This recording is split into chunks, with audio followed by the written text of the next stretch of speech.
To what's going on in Israel as they wait for this so-called imminent attack by Iran in response to an Israeli attack on an Iranian consulate in Syria. But the bottom line is they're still waiting.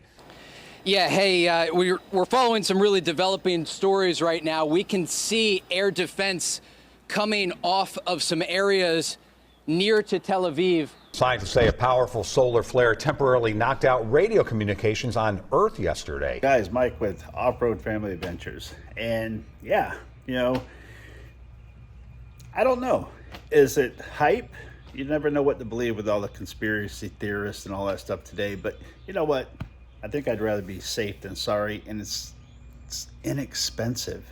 It's like, you pay for auto insurance all year long for nothing, just in case, right? Well, this is kind of the same thing.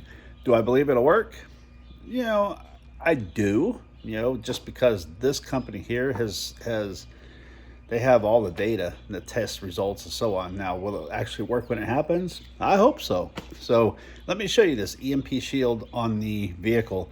They have this available for your vehicles, your four-wheelers, your jet ski. You can put it on anything that's 12 volt. You can also get the house model where it'll protect your house.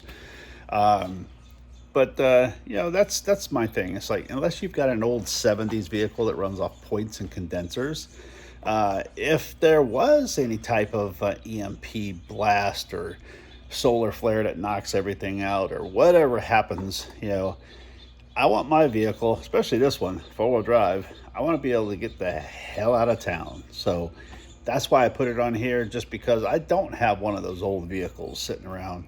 So I'm also putting one of these on my four-wheeler, so just in case. But let me show you again. I made a video about this before, but let me show you. So this is the company I went with, the EMP Shield, empshield.com. And if you go on there right now and check it out and use the code when you go to check out, accelerated, I'll put the link in the description, you'll get $50 off. So, but there it is in my vehicle, and you can see a little green LED light, which does not use much power at all. So I've had it on here for quite a while. I've never had an issue with voltage, but there's basically 3 wires that run into it. You've got your ground, you've got your chassis ground, and you've got your positive on your battery. Very, very simple to hook up. Said I think it's cheap insurance, and hopefully, you never know. If something like that happens, are we going to be here afterwards to even test this? And with the state that the world is in today, figure what the hell, it's cheap insurance. Let's go ahead and put it on here. Hopefully a lot more people do this. That way somebody's not going to try and take my vehicle if something happens. But anyway, guys, who knows, right? So it's worth letting people know it's out there. Do with it what you want. Talk to you later.